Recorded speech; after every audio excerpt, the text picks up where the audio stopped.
So I've had about 7.5 hours played, in a single session mind you, of the Silent Hill 2 remake, and I want to give a spoiler-free review in progress. For anyone still on the fence about getting the game, all of the worries I had about Bloober Team's ability to do justice to Silent Hill 2's prestigious name have largely been curb-stomped and thrown in the garbage. This is head and shoulders above anything that they've produced in their careers by a country mile. It feels very much like when we got the RE2 remake from Capcom, in that it feels familiar with its locations, but each of them have been rearranged and reworked. The maps are all different, and the puzzles that you remember have new solutions, or there are entirely new puzzles to wrap your head around. I absolutely loved the Blue Creek and Woodside apartments section. It's every bit as creepy and disgustingly depressing as the original. I think I actually prefer it to the original, if you can even believe that. I've just got up to the Flesh Lips boss battle in Brookhaven in my game after 7.5 hours, so I still have the Historical Society, Prison, Labyrinth and Hotel to go. I expect my runtime to be, if I continue going at the pace I'm going, to be at least 15 hours to beat the game, and that's provided I don't get stuck on a puzzle or a boss or something. And this won't be in any particular order, I'm just putting my thoughts down here, but we'll start with the quality of the acting so far. I've met all the cast members. I absolutely love the new James Sunderland. Luke Roberts has just become a household name with this one. James is much more likeable than he was in 2001. I never really got attached to the old James in the original game, but this time I'm really loving the performance capture technology, allowing micro expressions to bring new life into cutscenes that I wasn't expecting to hit so hard. Whether it's James biting his lip in thought or subtle movements of the eyebrows, it's really quite remarkable actually. The cutscenes are all shot really nicely too, with their choices of camera angles, dialogue changes. Yes, there are some new lines and some reworked lines. It's not one-to-one with the original, and I really appreciated that. It's really weird to have played the original game hundreds of times, and then in 2024 you're getting all these extended scenes.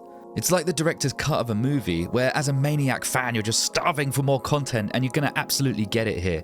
It doesn't lose the plot or change things too egregiously either. I was loving every second of the character interactions so far, and I can't wait to start a second playthrough already just to analyse those scenes with a fine-tooth comb and to see what I can find. This playthrough is essentially just me sitting there with a dumb grin slapped across my face for the most part. So I'm very happy with the level of quality in those character-driven cutscenes, but I do have one gripe, and yes, it is Maria. The new outfit isn't even the issue either. It's her delivery of some of her lines and her character model itself. It's kind of hard to put my finger on, but a lot of the time she sounds almost sedated. It's very monotone delivery, but then in other scenes and bits of dialogue she sounds great, with lots of cheeky inflections to her tone as she teases or tries to seduce James. I don't want to ruin any particular scenes for you, and I haven't seen how she is in the third act of the game, but right now she's the only issue I sort of have with the cast. Her character model does look odd at times too. Her head does look way too big from certain angles. And that's all I'll say on that, because I do want to see how it all sort of ties up in the third act. But what does the game feel like to actually play? Well, the controlling of James feels like you'd expect from an over-the-shoulder third-person horror game. It's a lot like the RE2 remake again, I suppose, in that respect. There will be a lot of comparisons made, I think, with these remakes, but I want to express that even though the camera angle is familiar from the RE games, it definitely has a completely different atmosphere in Silent Hill 2. You can freely explore and take in the gorgeous environments. They are really stunning, especially when you start seeing the other world sections creep in, and you've never been happier to be in a place filled with so much rust, grime, and barbed wire. The combat for me at the moment is a bit of a mixed bag. I think it's a really good framework for what Silent Hill is. A focus on melee attacks with a garnish of firearms. James is not an action hero, but he swings melee weapons with conviction. Big impacts and bodies hit the ground with a satisfying thud. The sense of weight is believable and enjoyable, but it's not perfect. The camera seems to have its own agenda sometimes, and it's hard to read what's happening on the screen. This is especially noticeable in tight corridors when facing more than one enemy at a time, or when you get cornered in a room. And yes, this is Silent Hill, so that does happen a fair bit. Enemies won't just stand there in hit stun and let you finish combos on them. You'll have to react to what they're doing. Notice their tells for what attack they're going to try and counter you with. For example, the lying figure can grab attack you, strike you, spit acid at you, and also has a double acid spit attack to watch out for. Each of those can be used to counter you before you get the chance for a third strike on them, so you've got to be careful or they will mess you up pretty quickly. There are variations of each creature that appear with new attacks when things get rusty that will surprise you, and I won't say any more than that because it's best to experience that for yourself.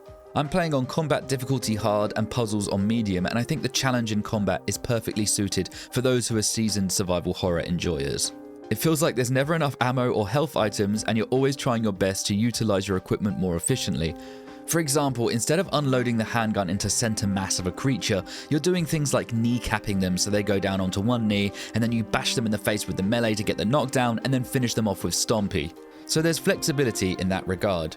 Each enemy requires you to dodge in a certain direction to avoid damage if you want to go toe to toe with melee. And I won't spoil that either because I had a lot of fun figuring that out and I don't want to ruin it for you. I do feel like combat could be improved, but it's Silent Hill. It really does come down to whether or not you care about that kind of thing. I personally would like to see it tightened up a tad, but what we have here is serviceable at worst and quite fun at best.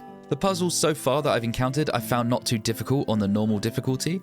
I did ask my stream chat to help me with one of them, but most of the time you'll encounter a puzzle, it will stop you for a minute, you have to think, and then you get the answer and you move on. Some of them are really quite clever as well. Lots of analog ornate doohickeys to pull levers, turn knobs and press buttons on, but I'm saving hard mode puzzles for a second playthrough so I've got something to look forward to. Exploration is really enjoyable. The new map that James pulls up in real time and scribbles all over when you discover things might be my favourite implementation of a map in any horror game ever. It's just like in the original game where handwritten notes appear on the map when you discover stuff, but seeing James write on it in real time and it being so high definition just improved the source material greatly. It's always really easy to read where you are and what puzzles are active/completed or that you have the answer for in your inventory. It shows which doors are locked and then those locked doors get a circle around them once you've got the key. It's very cleverly done and all new Silent Hill games should follow this. And this game is dark. Like sometimes you'll be squinting to scour the environment in dim flashlight and then get jumped by a mannequin who is somehow camouflaged right next to you. Yes, there are some jump scares in the game, but it's done quite tastefully rather than rely on those for its horror.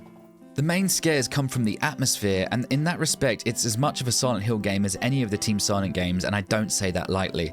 The sound design and the gloomy, depressing atmosphere have translated very well to the modern day. I want to talk about performance for a quick sec because this will be important to a lot of people. I'm playing the Steam version with the settings on high, no ray tracing with DLSS set to balanced, and I was getting about 90 to 110 FPS for the most part in the outside sections, inside and in boss battles slightly higher. I'm using an RTX 3090 and a Ryzen 9 5950X with 32GB of DDR4 RAM for reference. But as this is an Unreal game, it comes with the typical Unreal Engine stutters. These are likely the shader compiling stutters that we see time and time again with Unreal games. It's mostly smooth, but when a new area starts to render in, you do feel it pull back a little and hold onto a frame a little longer than you'd want it to, and it does ruin some of the immersion. This will likely get smoothed out over time, but it's just a shame to see when everything else around it is such high quality. Also, I'm not sure if you can change this, but all of the cutscenes run at 30 FPS. Which is distracting when you can go from over 100 FPS in the gameplay to 30 FPS for cutscenes, and it looks noticeably choppy. I need to have another look tonight to see if there are any other options to change, but right now I find that a little bit jarring. Also things in the environment like paper blowing in the wind off of a table or curtains flapping in the breeze, they are all running at much lower frame rates than the rest of the game, and it does look odd if you stop to scrutinize it or even just pan the room with a keen eye. Nothing deal breaking, but it's worth mentioning. I can only imagine this was way worse before they spent the last bit of time polishing up the game before launch. But listen, I don't want to drone on too long here, so if you were to ask me what number I would put on the game so far, it's going to be a 9 out of 10 from me. Losing the final mark from being a 10 out of 10 perfect game because there are some wonky camera issues. Maria's head is a bit big, and her delivery of lines is a little bit lackluster at times, and their minor performance issues.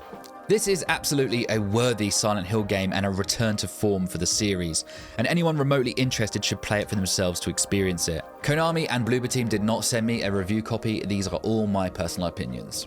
Please give this video a like for me guys, share it around if you'd like to, subscribe if you're new, and I'll see ya when I'm looking at ya. Thank you guys.